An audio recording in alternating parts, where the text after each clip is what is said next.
But just because it's preserved doesn't make it true, right? I mean, I can write a book right now and filled with lies, and it could be preserved for the next 300 years.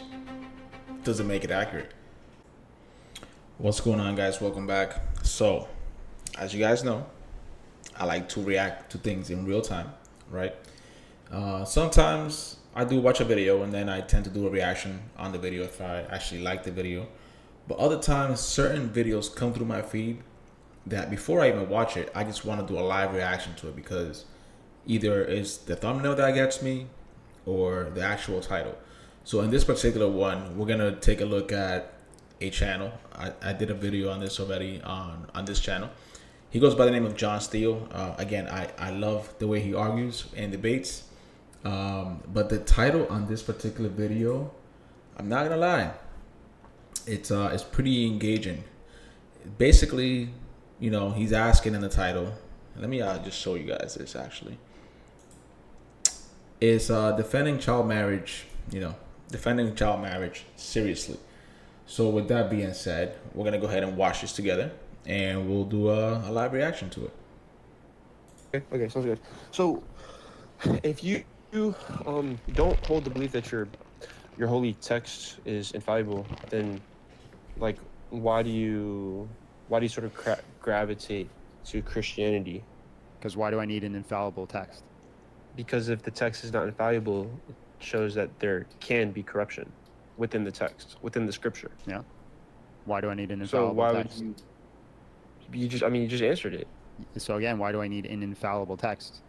Right? Because If I look at any document ever, right, we're going to find mistakes and errors. So do you hold to the position that the Quran is not infallible? Of course not. Okay, so why do you think so? Because Are you gonna bring up Uthman? I was going to bring up the differences between the Hafs and the Warsh texts. But even if it was, even if it was perfectly preserved, still, we trust a lot of things throughout history. We trust a lot of documents. We trust a lot of science through. But just because it's preserved doesn't make it true, right? I mean, I can write a book right now and filled with lies, and it could be preserved for the next 300 years. Doesn't make it accurate. Fallible texts. So I don't see a reason to reject a text because it has minor errors in it. Okay, I got you.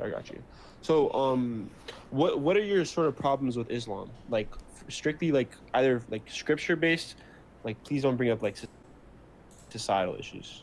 Why wouldn't I bring up societal issues? Because a lot of Christians, I mean, I'm not saying you are, but some of the people I see on TikTok, they love to point out the fact that Prophet Muhammad is a PDF file. That's a big thing. The issue. Actually, that's probably one of the biggest things. So the fact that he doesn't want that to be mentioned, I think is crazy to me because that serves a big part of our argument against Islam itself. With me isn't that he was a P3DO. That is an issue. Yeah, it is an issue. But I mean, that in itself doesn't disprove a religion, right? He could be a P3DO. Yeah. He could still be a prophet from God.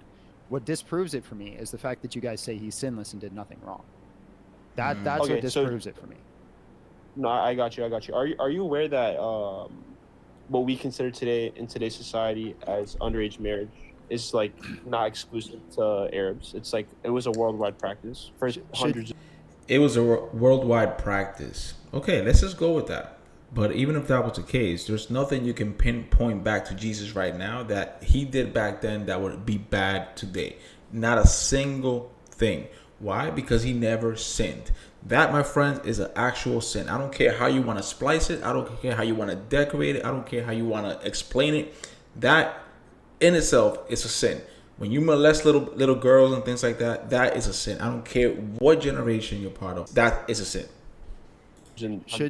So premise one, should you cause harm to an innocent child? No, you shouldn't. Premise two, does having sex with an underage child cause harm?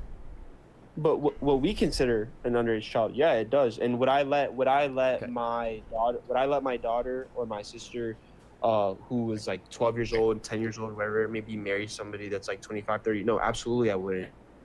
Contextualize the fact that So why are you defending someone who did, if you wouldn't allow that to happen and you wouldn't feel comfortable for that to happen, why you allow your quote unquote prophet to be okay with that and to and for him to do that? I grew up today. Okay, so Right? you're gonna make Like you're if we gonna make if we look even 100 years ago. Oh, my bad. so, Sorry, so I didn't mean to cut you no, off. I was cutting you off. But are you making the argument then that women were different?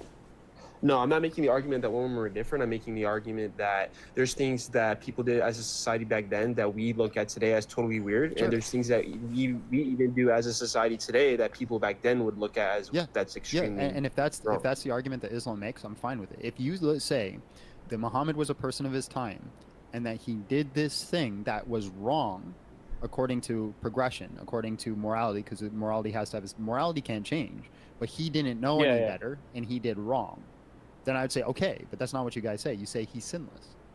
Well, but that's the thing. It's like I get what you're trying to say. That's a great point. But I feel like maybe I'm not explaining it the right way. But what I'm trying to say is, who are we, right, to, based on the principle that people back then see things that we do today as wrong, and we as people today look back then and claim like Right. I don't think we can wrong. look at people in the past and say they are wrong to do something based off ignorance. I think we are wrong to say that he wasn't wrong. So what I'm Correct. saying is it's not a condemnation, it's a recognition.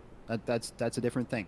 So somebody in the past living off the culture who just doesn't know any better, you can't condemn them for that. Once I agree with John. Let's just say that Muhammad didn't know that it was incorrect to do that back then, which I find that to be BS, but whatever. Let's just say he didn't know. The fact that you guys try to justify it now, even though you guys wouldn't do it, even though you guys would not put your sisters through it, would not put your daughters through it, and would not probably do it yourselves, but you're basically given the okay because Muhammad did it. That's an invalid argument. they have new information, they realize it's wrong, they should change. But it's the act of saying that he committed no sin, he did no wrong, he was a perfect human, and not only that, even today, I don't know if you're one of these ones, but I have had hundreds of arguments with Muslims who say that you can marry a child today, Yeah. as long as they've had their their bleeding time. Well, that's the thing. Yeah, like even well, that's why I want to point out even 100 years. I'm not trying to get off topic. I'll bring everything back to it. Even like 100 years ago, like within our own country, like the legal age of consent was like Correct. 10, 11, 12 years old, and But even if that's the case, it doesn't make it right. I don't care how famous the idea is. I don't care how popular the idea is. It doesn't make it morally right. a lot And of that was states, wrong. by the way, and based on the premise, right, of pre-Besant, post-Besant. There's no such thing, like in Islam, there's no such thing as like teenagehood or like it's strictly Yeah, and pre-Besant that's and wrong. post-Besant. That's wrong right? because there is teenagehood. Because when you're post-besant, you're still not fully developed. You don't finish your development until late teens, which is roughly about 18, which is why we have this arbitrary number that you guys say. It's not arbitrary. That number is set because that is when the woman's uterus is fully developed. That's when the hip bones are fully developed, and she is now primed to be a full-grown adult. When you start puberty, you're starting development. You haven't finished it. When you start bleeding, that's the beginning of development. No, I get that. So would you say that in Christianity, like Sorry, I don't mean to cut you off. I just got to address two things in the chat, and then I'll let you go. I'm not trying to cut do you you off. think? Tom, you asked this a couple times, so I'll address this. Hi, John. You trying to go on the Crucible, try to do a duo debate with Andrew Wilson? I would love to do that, but I don't think Andrew Wilson knows who I am. So, and then Isaac comes in with the $5 super chat. Says Muhammad is considered an example for all mankind at all times, so it's still wrong. All right, bro, go ahead. Sorry to cut you off. No, you're good. You're good.